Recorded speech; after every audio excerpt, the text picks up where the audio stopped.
Well, welcome back to Get a Job. I'm Andrew. And I'm Riley. And this is a podcast about calling, clarity, and that awkward in-between.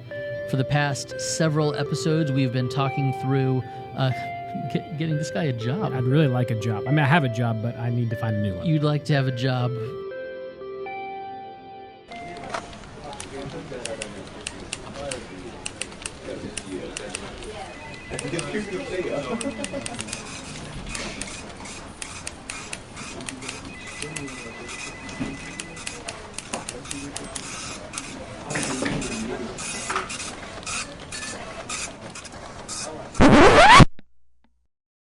You are listening to Get a Job, presented by Practically Pastoring, a podcast about calling, clarity, and the awkward in-between.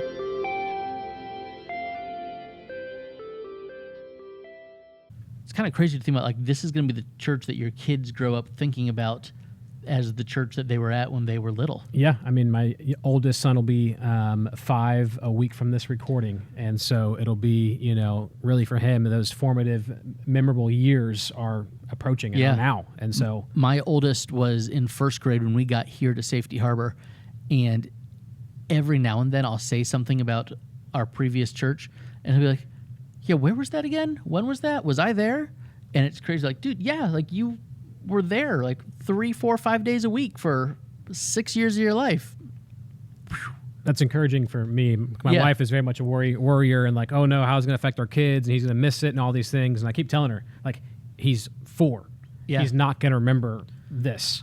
And she's like, oh no, I have memories from when I was 3. I'm like, you're a liar. No, you don't. You have some memories from when you were 3. I have no memories you from don't like have last week. So, but that's probably head trauma. That's probably a you issue. So Riley, last time we were talking about where it is that you're looking, what websites, which search organizations. Now I want to actually talk about the application gauntlet, if you will, because it seems like every church has a different process that they want you to go through. Some want you to fill out a questionnaire. Some want you to go through their search form. How many different applications do you think you have filled out now that you've got your references, your reels, your references, everything all set up? Yeah, if I had to give a rough estimate, I would say probably around 20. Okay. That I have sent out or applied to and different things. And there's a variety of ways that it happens. So obviously we talked about the previous episode, the different search sites and different staffing organizations. Some of those, it's simple as click a button. Yeah, here's my resume, and it might take you half an hour to upload it to that site because you got to do the weird copy and paste and work with their forms, but then you click that one button and it goes to whoever you want it to go to. Correct. That works with them. Correct. So there's that. There's the other ones that you go, hey, we want you to email us a cover letter, formal cover letter, sermon sample, your resume with references. I'm like ministry philosophy, and I love it's like we want you to send your resume plus references. I'm like every resume has references on it, and so some of them you're sending into an organization first, so you're going through an organization and then they kind of vet it before the church, or you're going directly to a pastor search committee at a church if a church has that set up. Some it's directly to the executive pastor, and so a variety of different people and sources. Of the 20 or so applications that are, it's because like you're not applying for a job. This isn't like a grocery store. You like fill out the application. Hey, our manager will call you. But of the 20 or so reach outs that you've had, whether it be an application or the form or whatever it may be, what has the response been like? Surprisingly, not a lot. So I've learned, and this is maybe it's not on that any surprising. churches, but churches are terrible at replying back. There are some where I have a section in this episode that says churches are people too. Yeah, just because that's kind of a funny phrase, but yeah, we'll get to that. But yeah, and so I mean, so really, I would say response back, probably half of them. I got some kind of response back, and you'd think that. In church world, if it's another pastor, hey, you've been through this, what this is like, just an email that says, hey, we got your resume, our committee is meeting on this date, you will hear from us after that. That would be wonderful. It would be fantastic. I had one where I emailed them, didn't hear anything, and you're not... we talked about this thing in the previous episode. It's kind of taboo in the church world to reach back out once you send it in. But I was like, you know what? I'm going to try it. And so I emailed back in to the church and said, hey, sent something in, just want to make sure you got it. And the email back was, we got it. Basically, don't email us again. We'll get back to you end of the month. I was like, okay. Okay. And oddly enough, that church actually called me back, and I went through a few things with that church. I remember there is, and again, it's been, I mean, this one was 2012 when I was moving back from, no, 2011 when I was moving from Texas back to Florida. There was a church who, they were very eager, and I got like the first email back from them, hey, this is great, you know, we're going to put you in touch with our committee, blah, blah, blah. That was like in May. And then nothing, no reply, no response. I had reached out a couple of times because it was a place that I was pretty interested in. And I had accepted a job, and I was starting like August 15th at Faith, where I was for 6 years. And the weekend before, I got an email from this church saying, hey, sorry, our committee took the summer off, but we would love to invite you to come out and preach on this date. Yeah. And I was like, what in the world? Yeah. No, it was, and I wish just churches and search committees would at least set up like an automatic reply to the email, like, hey, we received it. We'll get back to you in X amount of time. Because a lot of them don't even have that. You just send it, and you're like, did I mistype the email? And you send it Did to I, a random Gmail address that they set up just for that. Yeah, and you're like, did I type it wrong? Was there a typo? Like, I don't know if it even got there. Did it get lost in translation? You're checking your sent folder. Did it send? Yeah. And you're just going, okay, God, like, so it was, you'd say it was less encouraging than you would hope that process. Yes. Yeah. Very much so. It was the most nerve-wracking, just unknown moment of time. It's like that scene in A Christmas Story where Ralphie just assumes he's going to get the A plus. Like, I've worked hard on my resume. I've worked hard on my career. I assume that whatever search committee is going to get it, and they're like, this is it. Yeah, this is the one. We need to call him immediately. I'm like, look how good I am. In the most humble way possible. I'm awesome. You should call me. And there's a reason they don't, Riley. Because I'm not that awesome. So now, how many of the 20 do you think did you personalize specific for that church? Did I personalize, or did ChatGPT personalize? How many of the 20 were personalized for the church? Did you do the thing where you copy the job description, you say, hey, chat, here's the job description, tailor my cover letter what I did is I just changed. I had a few cover letters that I created with the help of ChatGPT, because it's a great tool to use.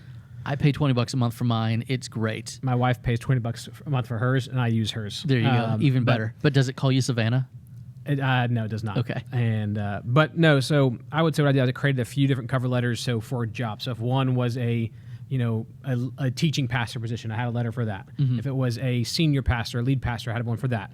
If it was a discipleship pastor, or some other kind of role, family ministry pastor, associate, I had 3 or 4 different letters for those different roles that I kind of just, the majority was the same, but some few edits in there. And the resume pretty much stayed the same? Resume never changed. Okay, there you go. What is something that you were surprised that a church asked for, either on their posting or once they had, if it's one of the 10 churches that actually replied to you? Mm-hmm. Yeah, honestly, not too much. Some of them asked, like, what's your can you type out your statement of beliefs, statement of faith? And I just wanted you had a church that wanted to talk to you about eschatology. It is true. I did have a church. They were like, hey, you're a top 5 candidate. And so I had a conversation with the pastor, and he said, hey, he goes, the Baptist Faith and Message, I come from a Baptist background, is great for partnership and sending missionaries in the field. He goes, but I want you to read this statement of beliefs and let me know what you think. And so I had to read that, and kind of quickly realized he wanted to know where I stood on eschatology, and, am I dispensationalist, am I amillennial, all those different things. And so read it, texted them, going, hey, here's kind of where I'm at. And that was kind of weird to me. It's like, at the end of the day, I don't think really how I view the end times is going to affect how I pastor, but some people are just... As a very proud Dallas Seminary grad... Which this guy was. I mean, I didn't want to say it that way, but there's a few of us that that wear a few things like badges of honor, and so for the world right now, Andrew, are you a full-fledged dispensationalist?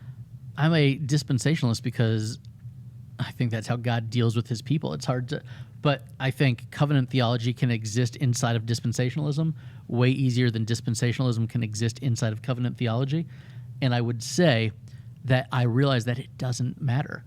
Jesus comes back I win. That's my philosophy. Listen, any systematic theology is a human attempt at understanding something that is divine. So no one's going to get it all the way right. Don't strip my diploma, Dallas Seminary. I'm very proud of that. And if you came wondering how you're getting the job, it's by knowing your eschatology. It's bonkers. That is so funny to me. It's like, no, let's not talk about the Ordo Salutis. Let's not talk about how someone's actually saved. Let's talk about the bowls and the seals of judgment. Yes, indeed. It's a weird world, but it's one that we live in. Anything else weird? Anybody else ask, personal stuff, family stuff? No, I had a preferences? few that were like, hey, once they got my stuff, like, hey, we don't see you on the website, which I think we addressed a little bit already. And I'd had kind of have a dive into that explanation. But other than that, I had some email me back going, hey, can we get a link to your preaching? And I had to reply back going, click the link that I sent already. And it's just like, you're dealing again with people who sometimes just don't think. Well, one of the next questions I had was like, did you feel the need to kind of explain the transition that you're going through in your cover letter or in your introduction to any of these churches? Hey, here's who I am. Here's why I'm reaching out. So what I did is every time I emailed the church, I would say, hey, I'm in a current season of transition in my ministry and just feel the Lord calling me to something next. And as I've prayed and thought through this, I saw your posting and thought, basically said, hey, I feel like the Lord's calling me to at least apply or submit something in and see where he leads. And so I didn't dive deep into what was happening. I just mentioned I'm in a season of transition and seeking what's next. So you're not, hey, everybody, I'm wounded right now. Yeah, I'm not going, hey, guys, well as I thought they would. I've been asked to step down from a position and step into a temporary role until I find something, and I'm really, hurt right now. And no. It's the weird balance of, hey, I want to be open and honest, but I don't want to wear my heart on my sleeve so much that I'm giving you way more information than you need. Yeah. We all have church members that do that sometimes. And especially knowing some churches that they're looking for pastors, maybe because they just either pastor retired or they had to remove a pastor. And so regardless, you're going to walk into people that are hurting or mourning a loss of some kind. And so going, hey, I'm mourning loss as well. Come hire me into your people that are mourning loss. Doesn't sound too good. I am with you there. And that's the thing that I think we need to remember is every other person applying for these roles, I mean, you're not applying for entry-level positions. You're not applying for the... I don't want to specify what an entry-level position is, but it's not like you're like, hey, I would like to be the youth pastor making $28,000 a year. Correct. Because your children would starve, and that would be bad. Yes. And so everybody applying for these roles they're leaving some ministry to end up what it is, whether it's a campus pastor, associate pastor, senior pastor role, but nobody is kind of coming in, hey, I'm a 22-year-old out of Bible college. Let me be your senior pastor. Correct, yeah. And I have known some of those that thought they should get those jobs, and pretty sure they're all selling insurance now. You read the qualifications, and it kind of goes into what churches are asking for. It's in the qualifications. You read it, and you're just going, I think I've hit this before, is you're looking for a unicorn. Like you are looking for that needle in the haystack that is going to be near impossible to find. I want the 35-year-old with 30 years of experience. Yeah, it's like I want someone that's 35 with 5 to 10 years of senior pastor experience of a church of 500 plus or more. And because just like there are so many churches exist. of 500 people hiring 30-year-old senior pastors. Yeah, it's absurd. But I think with a lot of it, when you're looking through those lists, it's like, okay, do I hit 80% of what they're looking for? If I can, I have not led a church of 2,000 people by myself, so if they want me to have led a church of 5,000 people, I'm probably not going to apply for that. But if I meet the educational criteria, if I meet, most of the experience they have, and I can glean on what I do have for the other, okay, I feel good enough sending this out. Yeah, that goes to even how I balance. The 20 or so jobs I applied for was, did I hit every mark for all of them? The answer was no. Yeah. But there were some where I had to remind myself, going, you know what, like, I feel like I could be a good fit. I hit 75% of these qualifications. And at the end of the day, I would encourage anybody, like, it's in the Lord's hands. So, like, if the Lord wants you to have a position, even if you don't think you're qualified for it, like, he's going to open that door. So I would go ahead and say, hey, shoot your shot, but do it wisely. Were you tempted at all to pad any of the cover letters or resume? To be like, hey, I've been in... You obviously wouldn't be lying, but, maybe emphasize some things that you had some experience in, even if it wasn't your full role? No, not really. They'd ask, how many people have you preached to, like your largest crowd you've preached to and stuff. And so I've preached to X amount of people. On phone calls, I've had conversations. Hey, I've helped lead student conferences of 1,000+ students. I didn't mention those 1,000+ students weren't only my students. They were my students made a dent, a tenth to eighth of that proportion. But I did say, hey, I've helped lead a conference of 1,000+ people and different things.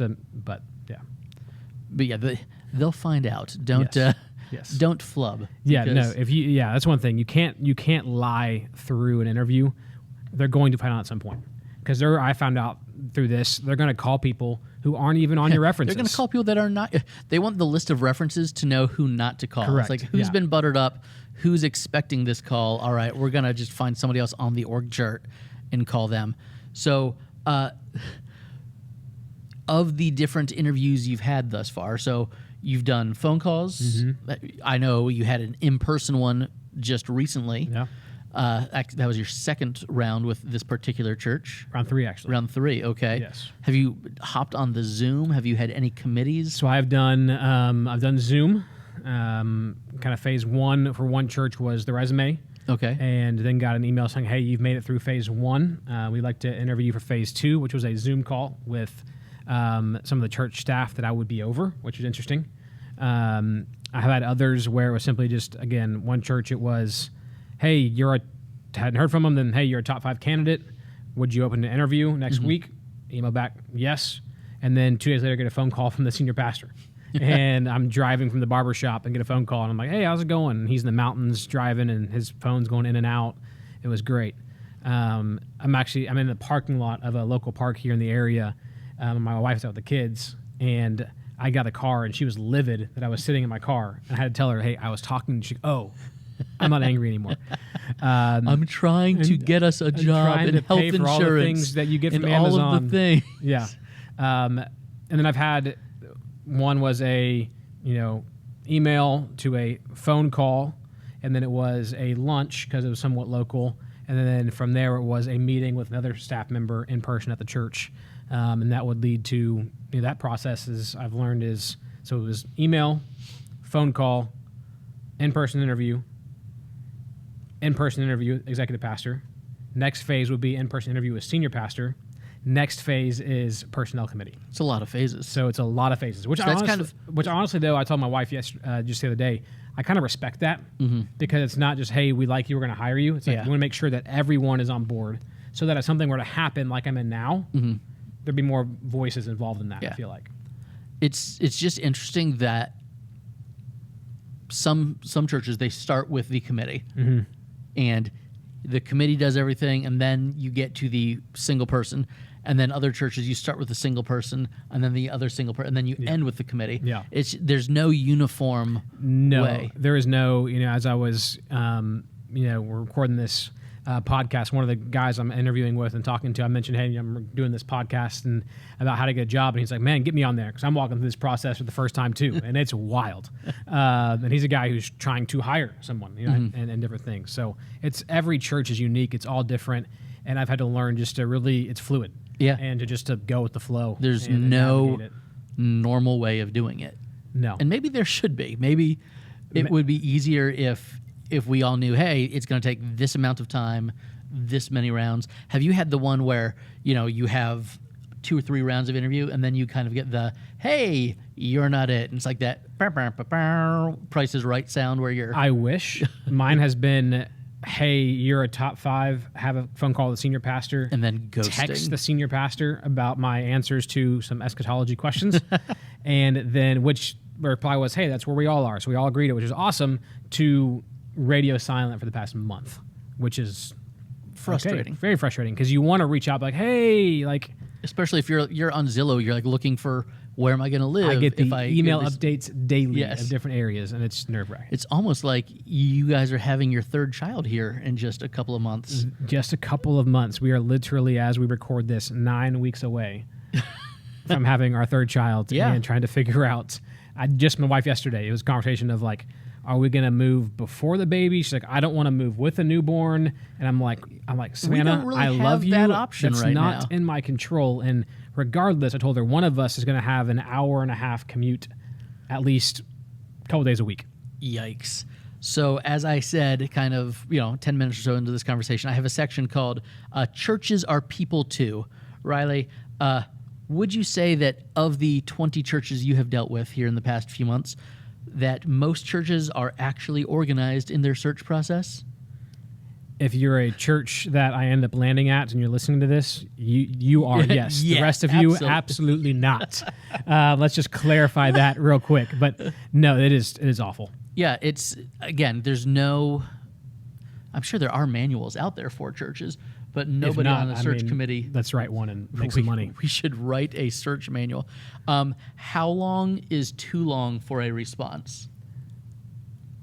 I mean, I've gotten 0 responses. So, but that's what I'm saying. So let's say a church that you applied to back in June or July. So now it's, well, I guess that wasn't that long. But let's say it's been 3 months, like, the church I was talking about, where it had been several months of radio silence, and then, hey, they invited me to come preach after 100 days of no contact. Yeah. At what point are you like, okay, I hope this church doesn't call me because it's going to be awkward if we talk?